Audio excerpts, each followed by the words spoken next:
Fala, meus amigos! Hoje é dia de um programa mais que especial. Vou falar para vocês 10 jogos que eu joguei nessa geração que, na minha opinião, são excelentes entre Nintendo Switch, Xbox One e PlayStation 4. Quer saber quais são? Então vem comigo!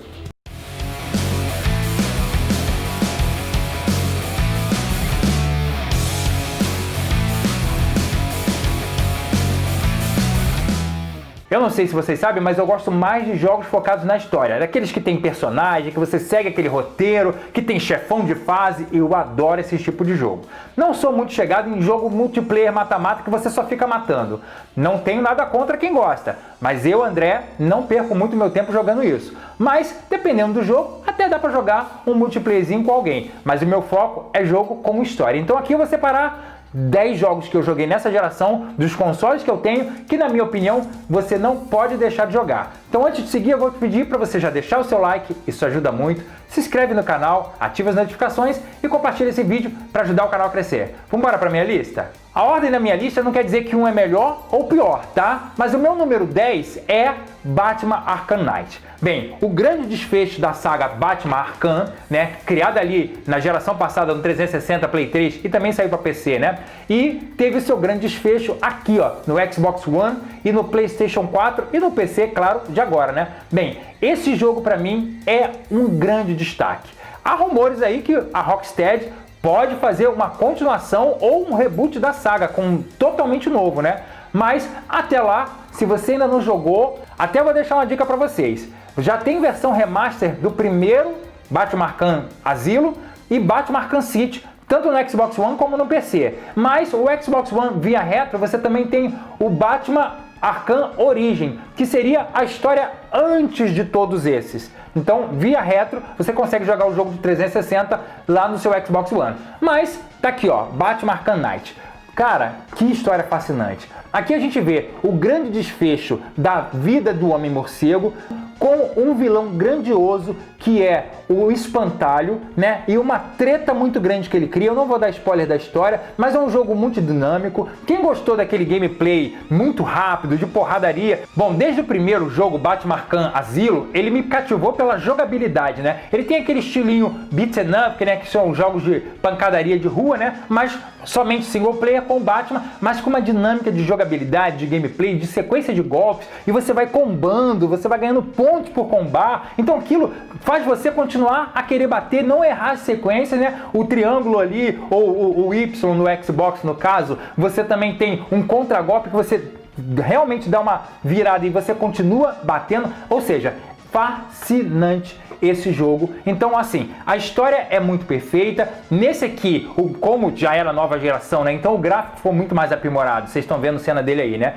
E foi incorporado o Batmóvel, porque a cidade de Gotham ficou muito maior, então distâncias maiores você tinha que cobrir com o Batmóvel, né? Foi incorporado novos elementos também. Um outro vilão que era o Dark Knight, né? Que é realmente o grande vilão da história por trás de tudo, né? Pra você descobrir quem é, que é um cara que vocês estão vendo aí, usa lá uma máscara, você não sabe quem é, você só descobre no final, mas fascinante. E ele fecha bem o círculo. E o jogo que quando você termina, você tem um final, mas se você não completar todas as missões secundárias que são de suma importância para a cidade de Gotham, você não tem o final verdadeiro. Então o jogo acaba te obrigando você voltar e completar todas as missões secundárias que você tem para fechar o final verdadeiro do jogo. Então fascinante, Batman Arkham Knight. O meu próximo aqui, ainda seguindo essa linha de super-heróis, é o recente Marvel's Spider-Man, lançado ali como um console exclusivo de PlayStation 4, que inclusive, para surpresa de todos, foi o jogo de super-herói, ele acabou se tornando, né, o jogo de super-herói mais vendido da história dos Estados Unidos, batendo a saga Batman Arkham, que até então foi lançado em vários consoles, incluindo no PC, ou seja, Marvel's Spider-Man acabou se tornando o jogo mais vendido de super-herói dentro dos Estados Unidos, porque ele pegou os elementos que funcionaram no Batman, colocou o Spider-Man, que é o amigo da vizinhança que todo mundo adora, né, e que inclusive estava muito em alta com os filmes da Marvel no cinema, né, e a Insomniac, que é a empresa que fez ele, fez um trabalho de mestre. Quem jogou Marvel Spider-Man, se você não jogou, eu indico. Se você tem Xbox One e tem um amigo que tem PlayStation 4, pega emprestado com ele, vai na casa dele e joga, porque vale muito a pena. Se você gosta de bom jogo de aventura, com uma história fascinante, com um personagem carismático, uma trama magnífica, tá? Revelações no final impressionantes, final também assim de bater palma. E ali tem a introdução do Miles Morales, que inclusive vai ser o personagem principal do novo Spider-Man Miles Morales, que vai ser o jogo de estreia do PlayStation 5. Então, Marvel's Spider-Man eu achei impressionante. Jogabilidade excepcional, a cidade de Nova York perfeitamente bem feita, né? Ele sempre conversando com aqueles diálogos, monólogos da mente dele, conversando sozinho. Muito bom. Você enfrentar chefe, os bosses de fase são muito bons, as missões secundárias, muitas são interessantes, algumas são chatinhas, jogo de mundo aberto, isso sempre acontece, né? Mas, no geral, o jogo é fascinante e ele brilha, principalmente se você tiver uma TV 4K e jogar no PlayStation 4 Pro com HDR. Então, Marvel's Spider-Man fica aqui no meu número 9, não é que ele seja ruim. Na verdade, a minha contagem aqui de número 9, do número 10 até o número 1, não é a possibilidade de um jogo ser melhor ou pior que o outro. Todos esses 10 são os melhores na minha opinião. Mas eu vou dar do número 10 ao número 1, tá? Porque é só para organizar o vídeo, beleza? Então vamos pro próximo aqui.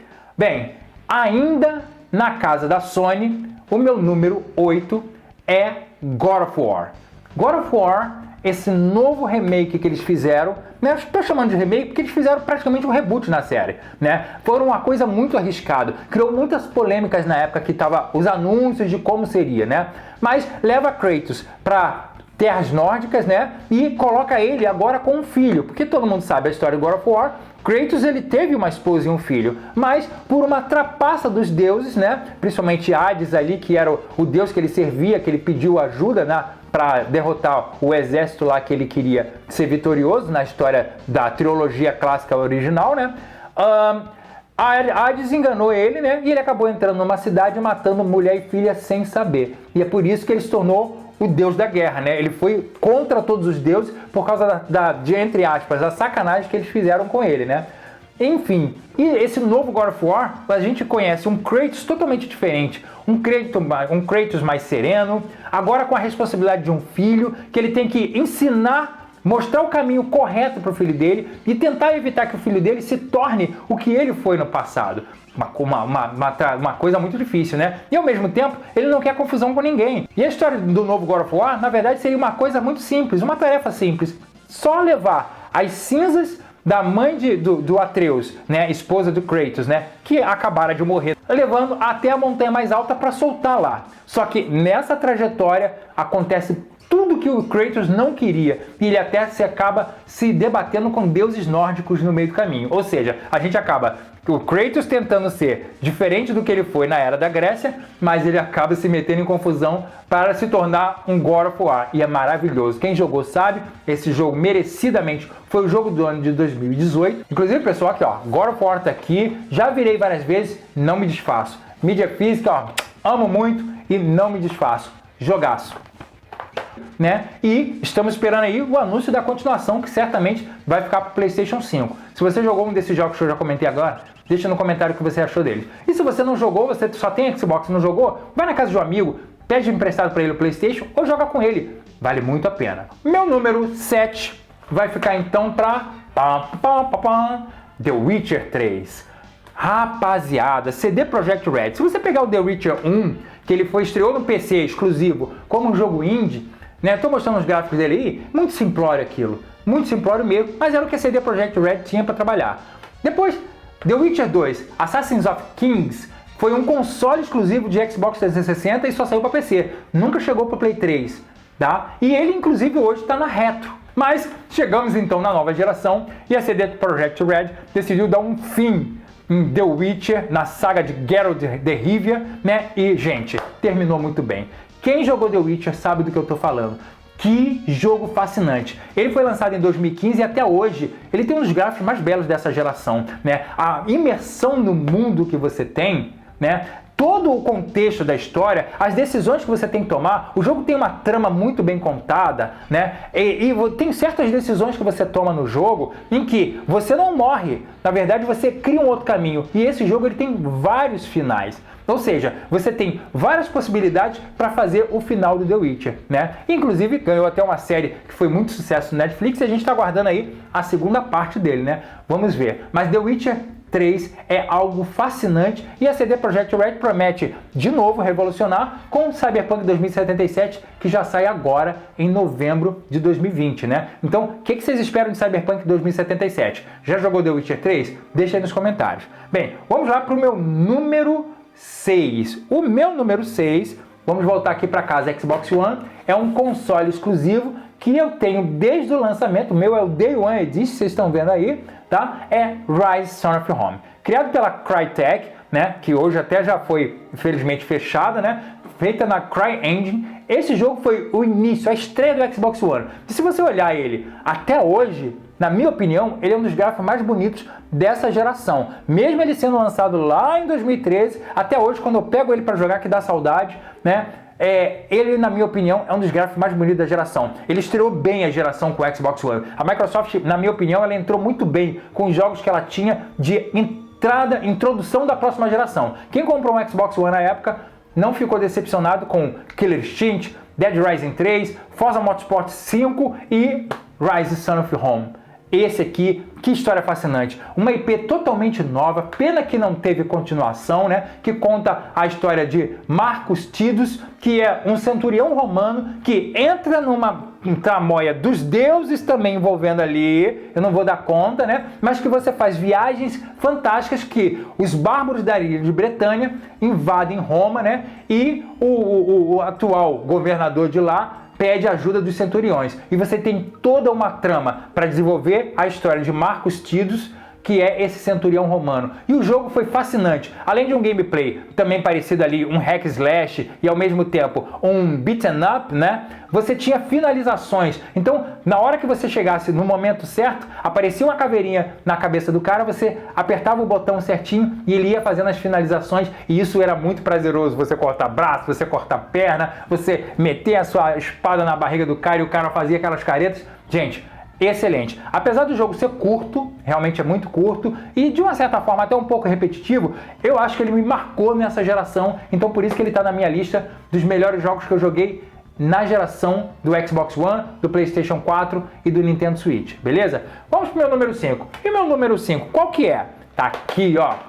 Sombras de Mordor. Mais um jogo de mundo aberto, feito pela Warner Bros. Games, né? Que inclusive tem esse rumor que a Microsoft pode comprar, né?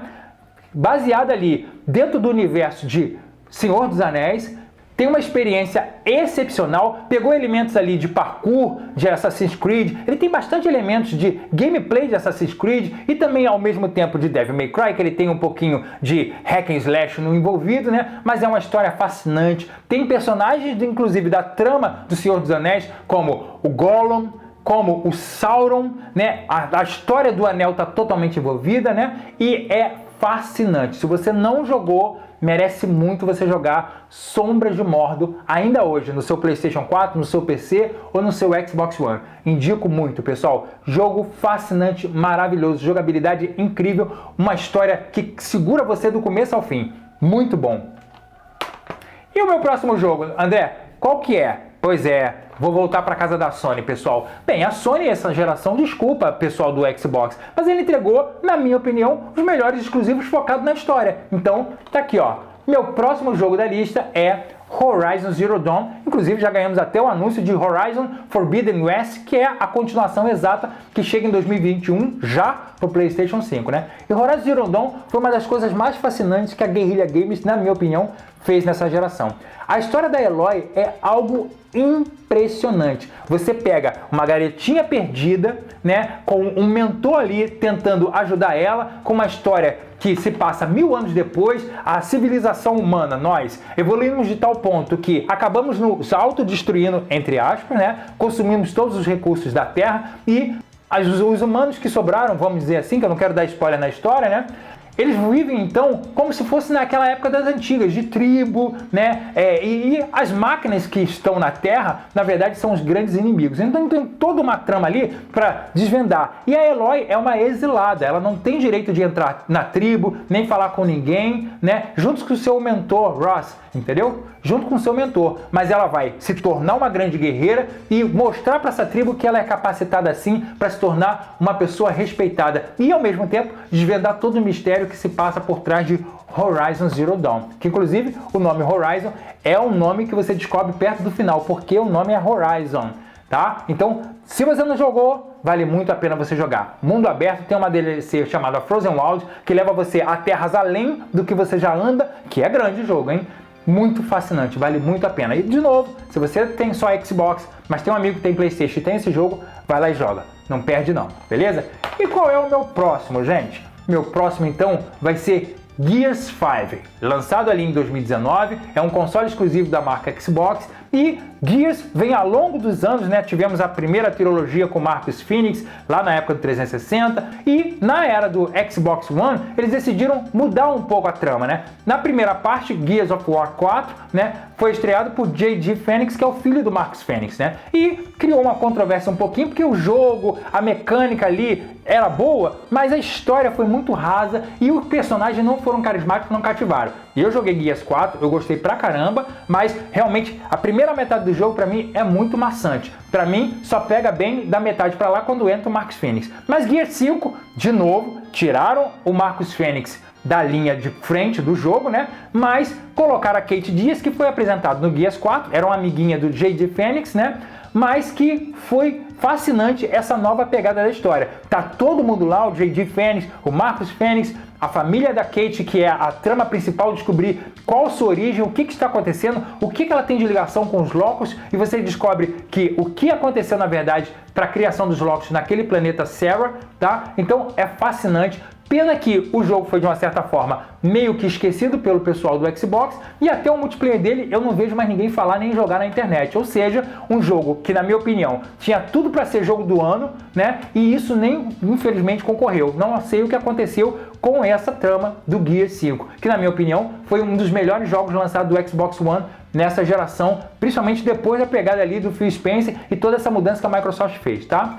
O meu número 2 aqui vai ficar então para Zelda Breath of the Wild, tá? Que eu gostei pra caramba, apesar de nunca ter jogado Zelda, né? Eu achei muito fascinante essa história do Link, a liberdade que a Nintendo criou naquele mundo, o mundo em si é fascinante, né? A jogabilidade é livre, na verdade você sabe o que você tem que fazer, mas o jogo não te dá aquele tutorial, você tem que pegar isso para fazer aquilo. Você vai solto no mundo, tendo que aprender por você próprio. O Link acorda 100 anos depois de um cataclisma que aconteceu e tem que lidar com todo o mal que está querendo dominar aquelas terras de Zelda, beleza? Então, fascinante, quem não jogou, vale muito a pena. Se você não tem um Nintendo Switch, um amigo tem, vai lá e joga na casa dele, porque vale muito a pena.